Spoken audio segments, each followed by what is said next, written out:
Welcome guys. Today, car paint scratch repair. You have many options. One of these products I feel is mandatory for any car owner because they can serve so many purposes when it comes to car ownership. Today's video, I will be sticking to the Turtle Wax rubbing compound, a very popular product, has been around for eons of time, longer than I've even been around. I've not had this in my hand in over 30 years. I went out and got the latest and greatest version of it. I'm going to use this to deconstruct a scratch because scratch repair, scratch removal, a very convoluted topic with endless opinions. Part of that is because every scratch truly is unique. So you're going to be required to approach it with different strategies. One of these products, as I said, is a must-have for every car owner. These are what I call a first responder when it comes to the little nicks and scrapes and scratches that you will incur with any type of daily driver. These products are your first step to success. For this video, I'm going to focus on this. So let's get started.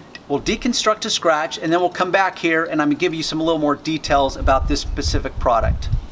Time to deconstruct a scratch. Here we have what I call the perfect scratch because it's approximately 4 or 5 inches in length and it has different degrees of severity damage to it.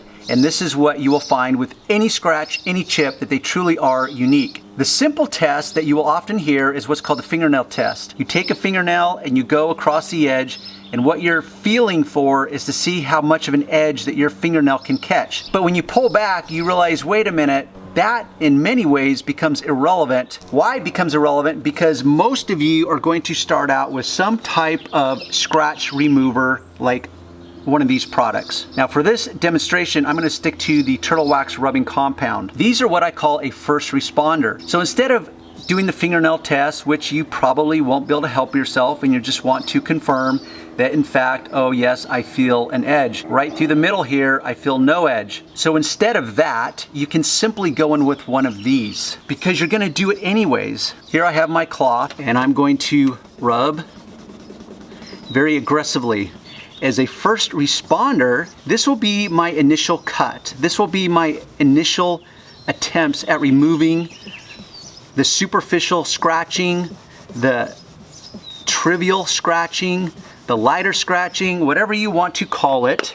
You can call it that. Because often people will find that the winning balance is a balance of the easiest route possible and knowing that they're not going to get perfection because it's a daily driver, and as long as it will be diminished or camouflaged enough or removed enough where the scratch is not going to jump out at them from normal viewing distances, they find that completely acceptable and it becomes the winning combination, the winning balance. Right now, for a lot of people, this would be the winning balance because it took one product, 10 seconds of rubbing tops and a microfiber cloth to do it. Bam, it's done. Now, if you wanted to take it a step further, you could go back in with another repeat application and see if you can polish away a little bit more of the scratches.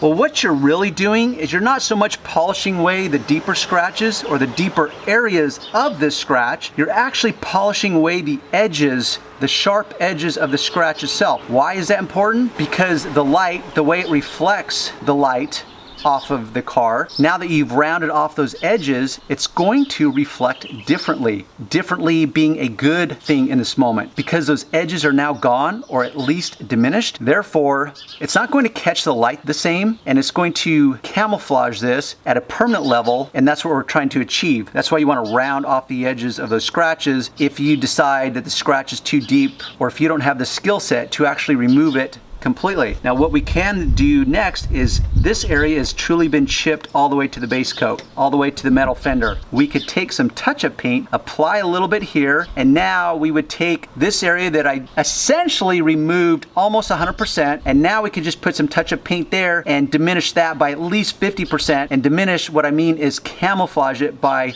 covering up that black underneath, and now you put some white. Now the white name may not match perfectly, but it will be a simple fix. I'm going to save that for a different video. Right there, we have fixed it mostly, and up to you at this point. It will be just how many times you want to go over these areas to fix a scratch. Let's go to the second panel on this car. Here's our second scratch. Once again, same thing. We've got about a 3-inch scratch. Here I can clearly tell that it went all the way through to the metal, but this can be worked on. Take my rubbing compound, rub it very aggressively. There's still a subtle line showing up. Going for a second application, and I'm rubbing very aggressively. I'm a pretty strong individual, and I'm going level 9 as far as pressure. And I can remove it. Likely on this film, it's not going to reveal, but there's still a subtle line that I can pick up with my eye. But it's removed it on a scale of 1 to 10. I would say that it's diminished it to a level 9, as in almost perfect. So my daughter Haley, which is my videographer, she asked, can I go up and down? Which is a good segue to the point of the type of cloth and the movement.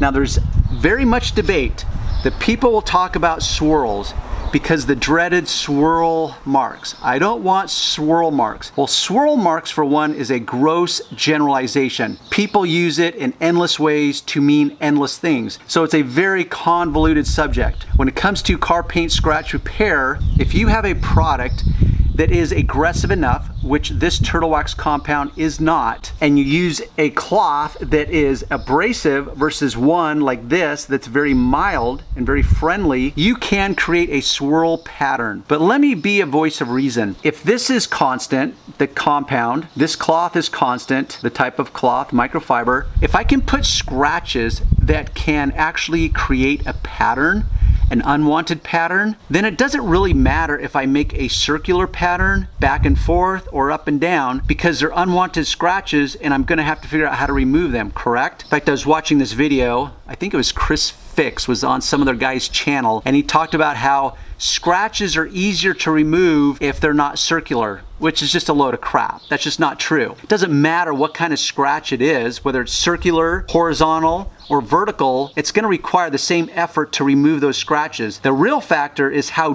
deep are those scratches. It doesn't matter what kind of pattern they're in. I know everyone goes all wiggy about swirl marks, swirl patterns.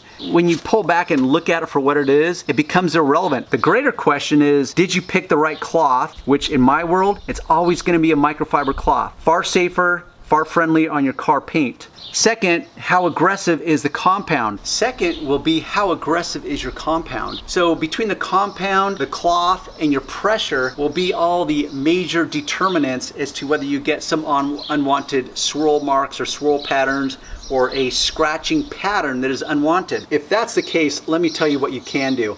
Regardless of what type of cloth that you reach for, perhaps you don't have a microfiber available. You stopped by the auto parts store or you went on Amazon, you got this, it came in the mail, you brought it home, and you just wanted to jump into it, and so you grabbed the first available cloth you could get, and it wasn't a microfiber, and now you're rubbing, pretend for a moment that this is a terry cloth towel that is more aggressive. And now you've just created a pattern in your paint that you pull back and realize, wow, I did in fact create a pattern. What you need to do is get a little more compound on your cloth, regardless of the cloth you're using, and then finesse it lightly and go back and forth. To me, it's just easier to go back and forth because of the natural movement of your arm. It's just that simple. So you go back and forth and you finesse it, and you go in with more and more force or pressure based on the results that it is showing you. So if you're not able to remove your initial scratch pattern, that means you need to go in more aggressive with more pressure. And then you just go back and forth, and you might apply a little more pressure in the middle, and then you feather out the edges, and you go further and further out, and you're finessing it so it blends. So that's what you need to do if in fact you created an unwanted pattern. At this point, what I would do is apply some touch-up paint, which is a video for another time, and finesse that. But I've just eliminated that scratch, so under normal viewing distances, I can't even see that scratch. That was a very simple fix. Hopefully you've learned a little something so far. Let me dissect the rubbing compound a little more specifically. The label states that it has aggressive abrasives in it. Now, in my 30 years of experience doing paint correction, auto detailing, all areas of it, I know what aggressive abrasives feel like in a compound or a polish. This I would not call aggressive at all. It's very smooth. I don't feel any grit to it. But nonetheless, it says right on the label that it's aggressive. Unfortunately, that's going to put a lot of fear into people's heads that don't have experience experience. This is where my review hopefully will be helpful, knowing that a professional like myself has stated that this is not particularly aggressive. If you want a more comprehensive version of this same tutorial, you're gonna have to go to my other channel.